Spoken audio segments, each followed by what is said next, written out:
for the years to come. But before we get carried away, and as many of you guys know, the purpose of my talk is actually to kind of do a little roast of Flavio. So this was really hard. Once I started working on this lecture about a year ago, I had to dig up some stuff on Flavio. So I went to his friends. I went to Cristiano, Toti. I even offered money.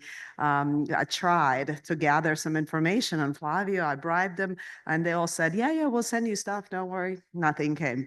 Um, so then I said, naturally, of course, I'll go on ChatGTP. I'm going to find some stuff there. I go on ChatGTP 5 hours later. So I was surprised. I've never seen ChatGTP do this. So putting all this together, relying on my own experiences, fears, data, I came up with only one solution, that maybe Flavio is a spy. So I decided I'm going to travel to Brazil. I'm going to find out stuff about him. The only thing that I actually had was this really cute picture of Flavio here that he sent me. And I thought, well, this was the first clue. So when I arrived in Brazil, I immediately found the most famous McDonald's, and I went over there and I kept asking for pictures. Nobody knew anything of him. So I enjoyed a lot of Caprinas. I was very disappointed. I didn't have, any other leads, but I did meet with the president of Brazil, and he was very, very nice. The only reason I have this picture up here is because my son said this is the worst Photoshop job he's ever seen. Um, okay, so I'm not a procrastinator. I knew this lecture would be coming up, so I thought, you know what, I just need to turn to Facebook. So one thing we know, that Flavio doesn't drink alcohol. He prefers aspartame. Well, let's first start with his name. It's confusing, right? I mean, there are different names on all these diplomas. What is it really? Okay. Perfect family, or are they models? Even that picture with his friends, he looks like he's photoshopped in. I don't know. And he performs an IPOM. Occasionally, you will see him post on performing the IPOM. So I'm not sure. We have to keep our eyes open. When he was treasurer, actually, AHS went bankrupt. No, that didn't happen. I'm just joking. I totally made that up.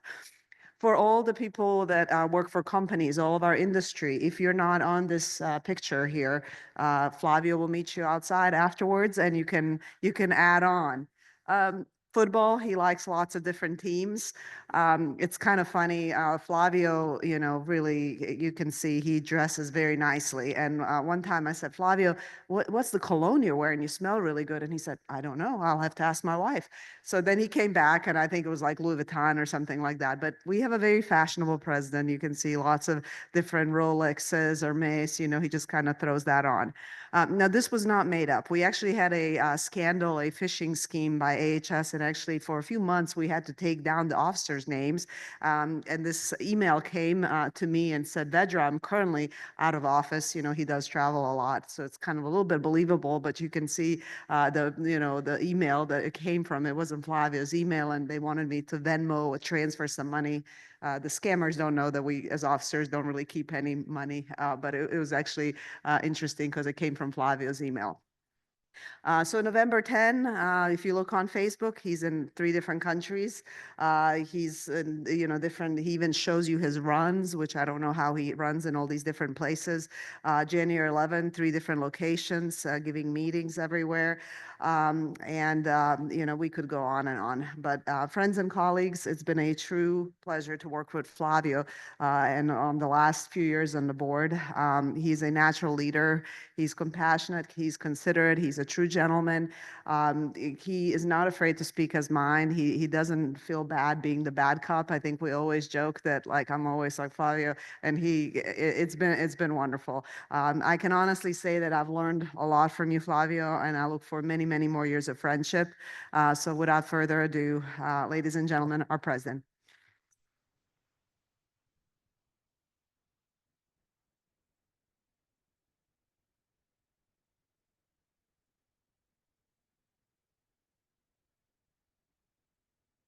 Thank you, Vedra, for very kind words. So this is it. So this is my first slide, please. It's not on the first slide. I was told that, can you go to the first slide, please? This is the 4th slide. Yes, thank you. So this is my presidential address. I have 45 minutes to address our membership and our attendees here. It's truly my biggest honor to be able to give this speech and this address to you all. And I've been struggling for a year to see how can I make this not personal. I don't want to, we have already enough tears here before today, but we have more for sure, but for happiness and not for sadness. And as much as I try, I couldn't not make not personal. And I decided to go with this on Shoulder of Giants and a pile of books. As Vedra said, I have a bunch of disclosures. Again, open to more. But I'm pretty sure I will leave you to evaluate, but I don't think that it will impact this. I would like to start this with a short story. This is Luisa. She's 20 now. This is our picture last month. And I was walking my neighborhood back in Brazil. She was 8, I think. And somebody stopped, "Hey, Flavio," on the streets. And so, "Hey, how are you?" I knew that person. And for that seconds, you don't know the name and you feel, oh, this is awkward. And she started talking to me. And I realized she was mom of what my daughter's friend at school. She was around 8. And I say, "Oh, hey, how are you?" I couldn't remember her name. And she would say, "Oh, everything okay at home?" I say, "Everything's fine, thank you." "Oh, you sure? Anything you need, just let me know." And I was kind of an awkward moment. And she said, "Okay, I'm fine." And she said, "Anna, her daughter, told me what Luisa told her." And I said, "Okay, what will be that?" And she said, "No, I know that you and Juliana get divorced." And I said, "Well, I'm not aware of this. Thank you for telling me." And she said, "No. Oh, I'm sorry." I said, "No, that's fine. That's fine." So I walked back home and said, "What the heck is happening? Are you getting divorcing me?" What happened, guys, is I was so much out of my house, traveling around, working so hard that my 8-year-old daughter created a story to her friends that their parents were divorced. So that's why I was not home. So I tell the story to start saying thank you. I know how hard it is to be outside of our houses. I'll leave our family, come to Nashville, talk a little bit more about harness, about work. So first of all, I want to make this for next 35 minutes about gratitude. Gratitude, I think, is the most valuable feelings that we can have, and a little bit of self-awareness. So I'll try not to cry too much. I mean, after taught cry, I think I got a pass. So I think I got a pass if I cry a little bit. So I cannot start this without talking about my parents. I mean, they were not perfect parents, but they were very good parents. And my mom passed away a few years ago. My dad is still running around. He's 86, he's still an OBGYN, still go to work. And there was interesting dynamic in my house about bad and good cop. My mom was the bad cop. A very strong woman from the Amazon state, showed me the value of hard work. And my dad brought a little bit more of the touchy feeling, the affection. It was very interesting to see live that dynamic. And I do have a brother, a younger brother, 1 year. We don't look a lot alike. I'm kind of the more fair, and he's more on the brownish. But his name is Fabio. And my mom said that she didn't realize how close those names were when she named us. And I really highly doubt it. But that brings us to Juliana. And we have Powerball running, and it's about $1.3 billion, right? I don't play the lottery. I don't gamble because I got the biggest prize of my life was to marry Juliana. I will absolutely not be able to do what I do and be who I am without Juliana. First of all, she's the smartest person that I know. And as you can see, clearly out of my league, one of the most beautiful women that you will ever see. I don't know what she saw in me, but we have been together for 25 years and allow us to build a family. That is Luisa, that you met on the first line, and Pedro, my other older son. completely two different persons.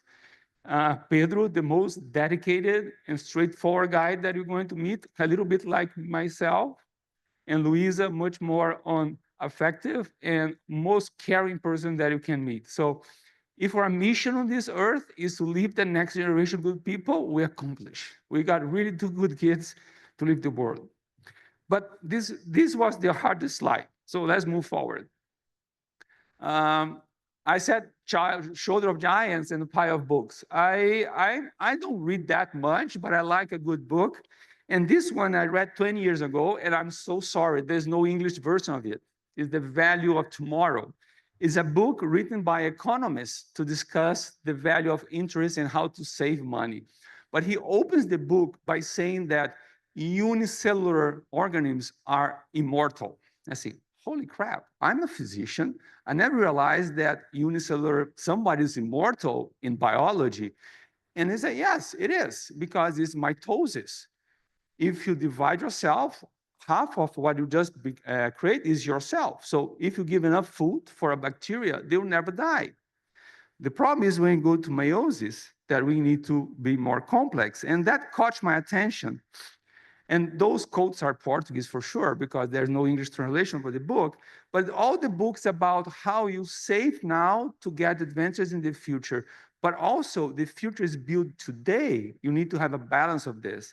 And there's a traditional psychological evaluation or a study about from Walter Mischel in the 70s that the candy to the kid.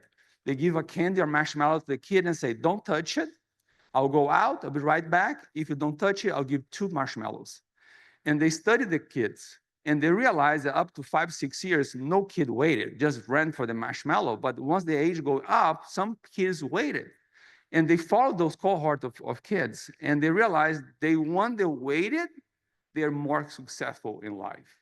So interesting to understand how we can save today to get the benefits tomorrow. That brings to my professional career. And very early, I was still med student, and Marcus Freire, that's the one on the white gown over there, that now is the CEO of our university hospital, brought me to work with a group of surgeons that really taught me surgery. José Julius here, Silvio, and Professor Evandro Freire, this is my graduation picture, 1997. And those guys really taught me surgery and really taught me how to be a physician before a surgeon. And I need to give a special recognition for Zé Julio. He's 10 years older than me, one of the best surgeons I ever met, and really a mentor or role model, what I want to be. Can you imagine 25 years seeing someone at 35 on the initial career and really performing great surgery? And as a side story, I was very proud when I got one of his residents come to be with me last year for a month. And after a few weeks, he told me, so Flavio, it's so interesting. Zé Julio operates just like you. I said, you got it wrong. I operate like Zé Julio because he taught much more what I do right now in my surgery practice. But they taught me more than just surgery. They taught me how to be a physician. And this is a very interesting book about disparities and how we need to understand patients are patients, not numbers. Our view of reality is only a view, not the reality itself. So we need to really stop and listen to our patients. And those two pictures are interesting. I was last year in Costa Rica, and that is a surgeon that I operate over Costa Rica during a course many years ago. And he came talk to me how grateful he was and how good he was after the surgery. So the first picture is him a few hours after the procedure, and he wants me to replicate the picture but inverted. I'm seated and he's standing. So just to see how we really need to understand that for that patient in front of you, he is or she is just one more patient on your 32 office day visit, or one of the 6 surgeries that you need to do on that day. But for him or her, this is everything. That's her life. So never lose focus of the patients in front of you. I like history. I think that if I could go back to college, I probably will do at least a minor in history. And that book is very interesting. I'm pretty much that many of you are reading that. But to really summarize us as a species and since we became a species, sapiens, we divide ourselves in we and them, we and they. And it's very interesting to understand that we should understand that we work together. We are social animals. We need to work together in a society. There's no way to survive, and we understand this many, many centuries ago. And justice is not treating the same way the different ones, but treating differently the different ones. So that's how some learns or some understanding from history that we need to go. And I'm not really into biographies, but get to understand how big empires rise and fall was interesting reads. And one example is Genghis Khan. And I think those are good quotes. If you're doing it, don't be afraid. So don't be afraid to jump ahead. Don't be afraid to do it, but just do it. Don't hesitate on your daily life. And Art of War is another classic one. We can quote a full lecture just on Art of War, but a few ones that I like over there, I want to read all of them to you, but in the midst of chaos, there's always opportunity. So when you're in the hard period, don't worry, for sure there's some piece of opportunity over there. And why I like history so much, because I think if we don't learn from the past, we'll never make a better future ahead of us. So as Pedro said, I'm from Brazil. So shame of the Brazilians here, if you haven't read Brazilian history, is a very interesting way to understand why we are what we are. And Brazil went for a military dictatorship for over 20 years. And this is a good quote in Portuguese. I'll read for you. So, if at any time the military get in politics or society is a sign of weakness. So please, guys, don't believe that military is the solution for everything, because from a really honest perspective, it is not. Another good one. Once I move to US, I want to learn about more of US history. This is a 1 year of history, 1776. About how when the Independence War, very interesting one. And that one is 1 year in life for Churchill, 1940 to 41, one on the deepest or the bottom of the bombarding of London. And you have the traditional quotes of Churchill, but the one that I like the most is the bottom one. One young boy asked me what he wanted to be when he grew up, fireman, pilot, or a soldier. He just answered, alive. So it's so easy to lose perspective when we live where we live right now, but going back and looking through history always help us to keep us straight. And this is another hard one to go through. Claudio Crispi, that over there, it was probably my biggest mentor in life. OBGYN, they adopted me as a young med student into his practice, and adopt me as a son, because I do have a biologic father, but I have a second father in life that is Claudio. He loved me as a son, I loved him as a dad, and he taught me so much for decades. And this is my last picture with him. He passed away a couple years ago. But if you read that book, and when I read that book, 48 Laws of Power, and I will have no time to go over all those slides, but so I could see Claudio on almost half of those laws, how he taught me to manage people, how he taught me to be successful. So I feel that I really like most of them, but one that I like is appeal to selfishness, not virtual, when you want something for someone. And I mean, is maybe how to be evil, but I see this book, how to protect yourself from evil, and see how things play around you. And Claudio also was the mastermind on marketing. So now we have all this medical marketing going on. He was talking about this 20 years ago. And he taught me so much on how position yourself and how give yourself value. If you don't value yourself, nobody else would do that. So marketing is too important to be left to the marketing department. Steve Jobs biography is interesting. I have a few of them. And if you try to find a quote for Steve Jobs, you have like dozens of them. And one that I like the most is details matter. I think sometimes during surgery, I have OCD. I want that little corner of the mesh to be open, a little that stitch to be perfect. And I really believe that details matter. But if you go to after his quotes on later in his life, when he was diagnosed with cancer and he knew he was going to die, he talks a lot about death. And that helped me to digest Claudius pass away and even my mom's pass away. And I also turned 50. I'm 51, actually, 1 year older than Dave. And my daughter said that I only talk about death now. And I think I'm getting closer to it. It's something that we all know that's going to happen. So a few books helped me to digest, to realize that is something's going to happen, and you just need to do the best of it. And this is Bob, is my wife's dog. And I always say that's not my dog, it's her dog. But he passed away. 17 years alive, he passed away. I always hated that dog.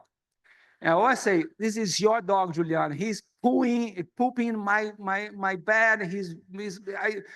And I always complain about Bob, but it was very hard to have Bob pass away. And I think that dogs and pets help us to deal with death. I think it's one of the best gifts of our pets is to help us to deal with loss. And here you go, Bob. And the last pass away, it happened is Jay Pazone. You knew him deeply, right? And I put this slide here because he helped me so much in my career, and I want to make him example of industry. I opened his lecture saying that be grateful for industry. We cannot do that. We do what we do without them, doing the right way. And Jay really understood that. He loved to be with physicians. He loved surgical education. So it was a great example. So if you work for industry as an employee or not, you need to try to remember what Jay did for medical education, and you'll be on a good track. And this is another interesting one, probably 2,000 years old book on Cicero. And it's interesting to see the youth. When you are 15 years old, you're 20 years old, you want everything for yesterday. Next year is too far away. You do have your whole life ahead of you, but you want everything for tomorrow. And you grow old, and you talk to now my father-in-law, you talk to my father, you talk to the elderly, and they are much closer to death than the young, but they do have all the time of the world. They are not in a rush. So I think that wisdom only comes with time, but it's so interesting to see that difference between the age and how we deal with stuff. I'm very eclectic with my read, so I do like a good mystery book. And this just became a Netflix film, but I read it many years ago.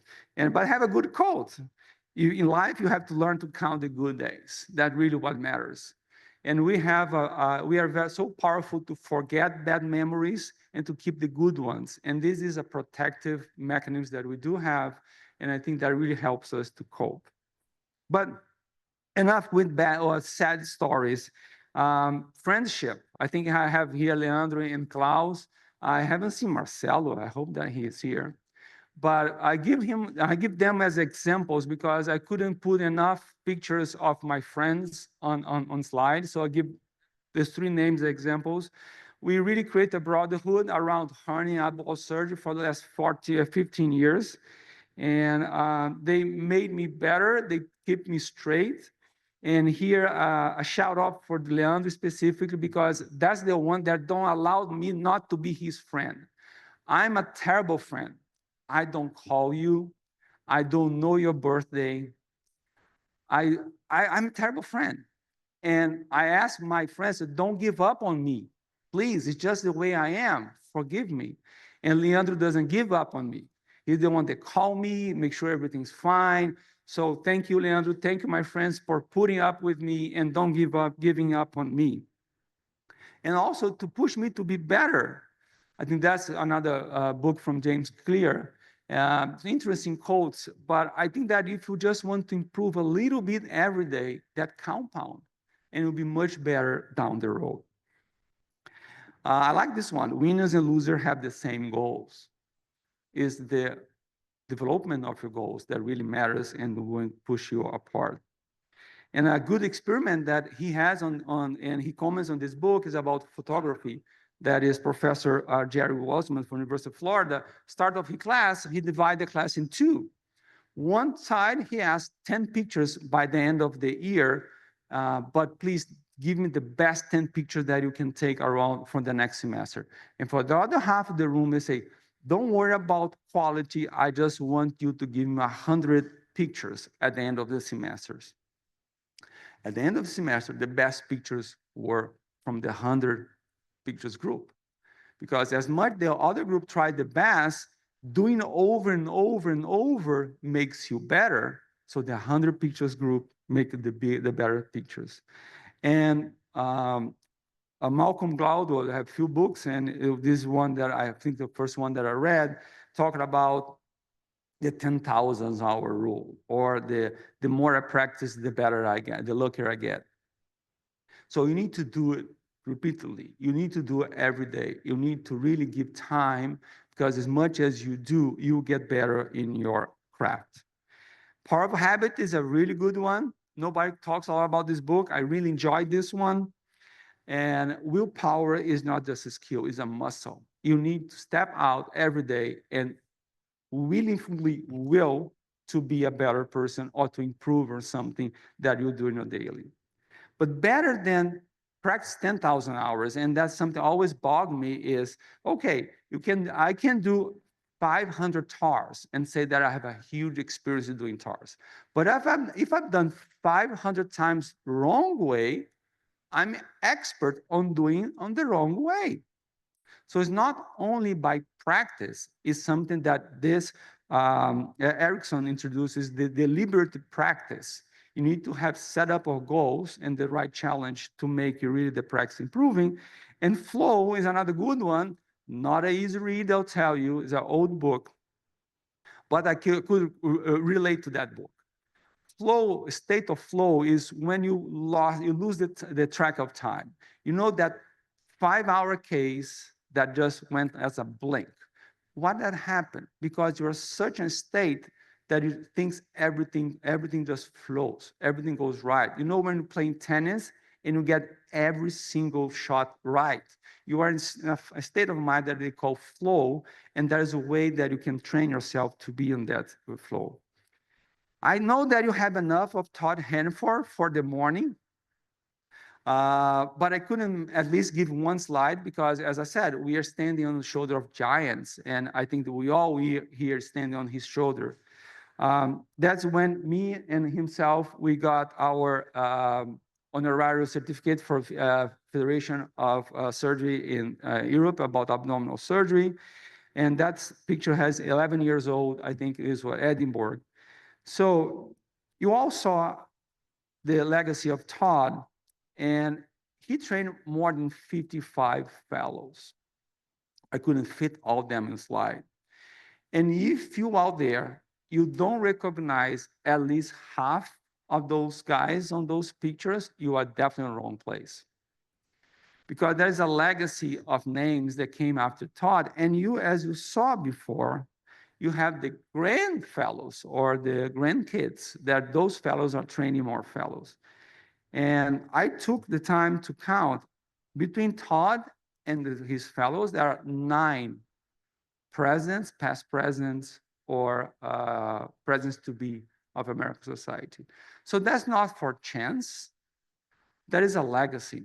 There is a legacy of education, mentorship, and pushing the field forward.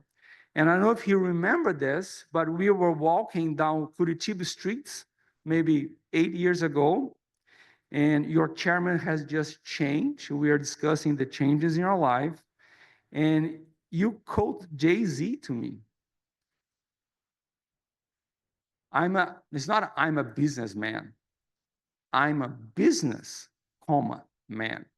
So Todd Hanford is a business. is on the business of education, on a business of mentorship, a business of science. Those two interesting books, they're nothing like, but they all circulate or orbitate around science. One is from Dr. Bush, is how he really changed scientific understanding on the last century in the United States, and always based on basic educational policy. If we don't educate people, we don't have a way forward. I left Brazil 10 years ago. It's a wonderful country. I said that it's impossible to bankrupt Brazil. They have tried for decades, but it's almost impossible to do so. Brazil is such a spectacular people, spectacular place, but doesn't move forward. You see countries as Korea, countries as Japan, they were destroyed 50 years ago, and they are leading the world. Why? Because they base on education. They educate their people. And maybe Brazilian politicians, they don't want to educate the people, because when you do educate people, you might have to answer to them. And the bottom one was the first book I read after I finished my USMLE. I spent 2 years reading only medical books. So once I'm done, I want to read something else. And I read astrophysics. For people in a hurry, is interesting to put yourself in your place. Just to give you an idea what really you matter within the whole universe. So, and it's always about science. The good thing about science is no matter if you believe it or not, it is, you need to believe it. As I said, I have a son, Pedro. He's a physicist. So my best subjects in high school were math and physics. So I really liked those things. And I tried to keep up with him, but I gave up many years ago. He gave me a book of quantum physics, what he does. But another book that he suggested I read that one, Infinity Powers, is how calculus and mathematics permeates everything that we do in life. But the one that I like is first comes intuition, rigor comes later. Even on the highest science or deepest science, intuition plays a role. You need to have a feeling what you're doing is right, what you're doing is wrong. On the other side of it, I think Courtney Collins suggested me this book last year, and I read on the other side of this, the Tyranny of Metrics. Not everything that is measured only matters. You can have things that matter that are really not measurable. And this fixation can really lead us to diversion, and we need to agree to disagree. And then I bring to Eduardo, because I moved to from Brazil to US almost 10 years ago. And Eduardo was the one that made it happen. Open the doors of his house. I actually literally live with him for 2 months.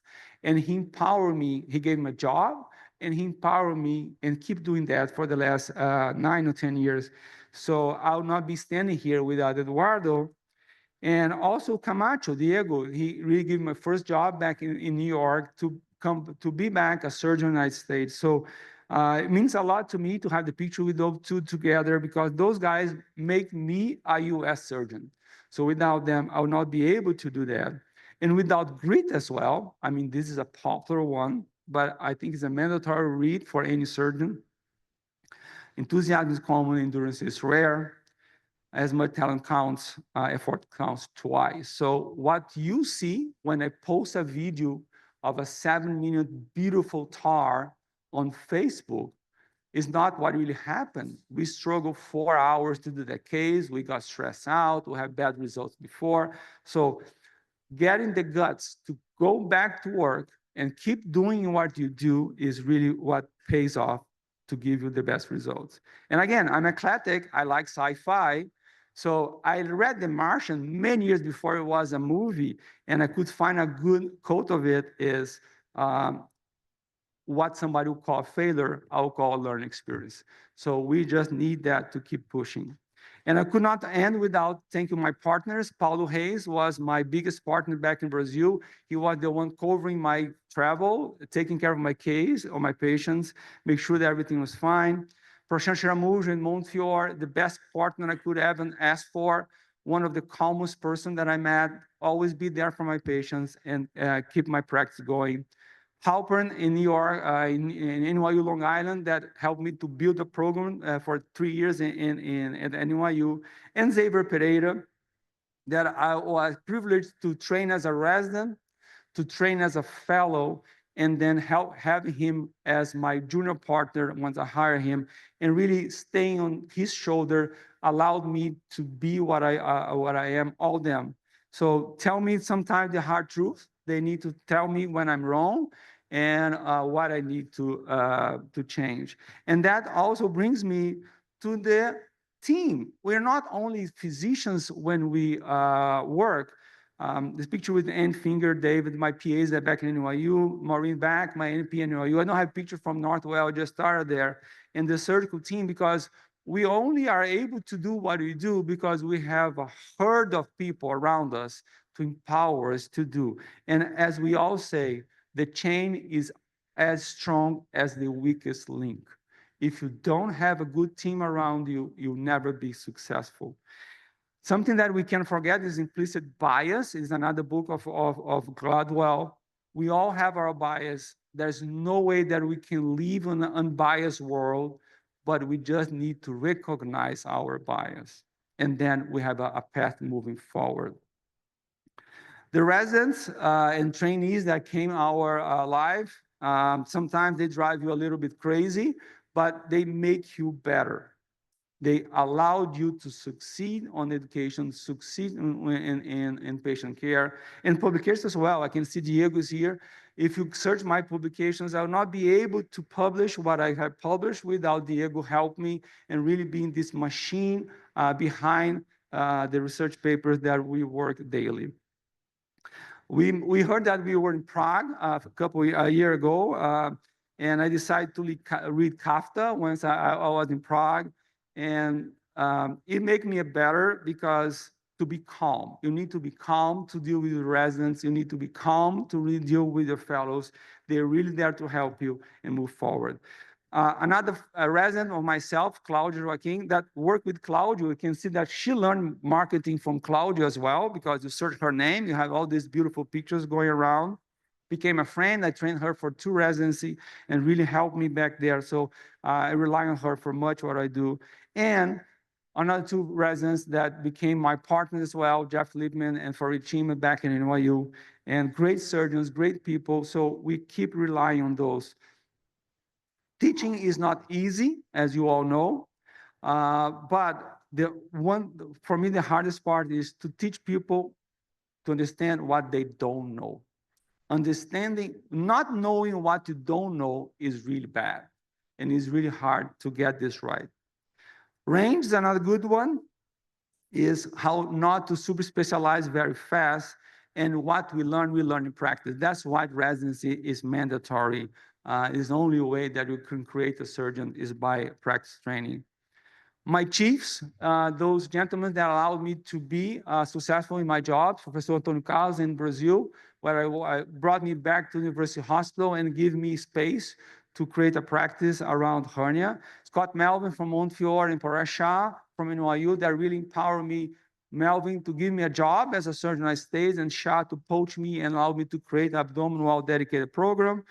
And Mark Bassler, that gave me my dream job, where I'm working for the last 6 months, leading a huge system, group of champions that are dedicated to abdominal wall. We really want to elevate abdominal wall across the whole enterprise.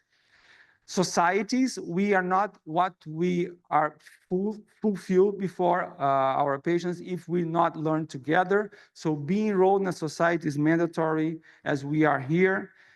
Facebook changed the way that I practice, changed the way that I teach, changed the way that I learn. So I couldn't end this without saying my shout out to Brian and Kutsi for the Facebook group. And American Society, I think that I already mentioned Vedra, the executive meeting, Archana being the past president, the diplomacy one, the political one that helped us navigate. And Yuri worked so hard. And I've never seen a past president work as hard as Yuri in my life. And I just want to say a lot, I'm not going to work that hard. So, I mean, that's not an example that I can't feasibly follow. And I want to finish this with this last book. I think that Darling Greatly from Rene Brown is an eye-opener, that we need to have the courage to show up. So you need to stand, you need to stand up, you need to speak up, because the way that you move forward. And every time you go to the podium, if your hand is not cold, you're not sweaty, you don't have the butterflies in your stomach, something's wrong. That's what keeps you pushing. And that she calls Roosevelt, the man in the arena. So it's not the critic that counts, the credit belongs to the man in the arena. So my final words is, come to the arena. We are going to do this together. We are going to be the next 3 days together on this hotel, this convention center. We're going to learn together. We're going to lunch together. We're going to discuss together. Maybe bio breaks by ourselves, but everything else, let's learn from each other. Let's be together and be the best part of ourselves and make sure that we can make it count. So my last picture and my last quote could not be the one that I have in my body. I don't know if you realize in the picture that a little one guy, and I'm not a tattoo guy. So my friends, my wife literally want to divorce me when I got it. It says that challenges are what make life interesting, overcome them is what make meaningful. So let's come again, let's together get to the arena, let's get together through those 3 days. And once again, let's be grateful for the opportunity that we have here now to be together. Thank you.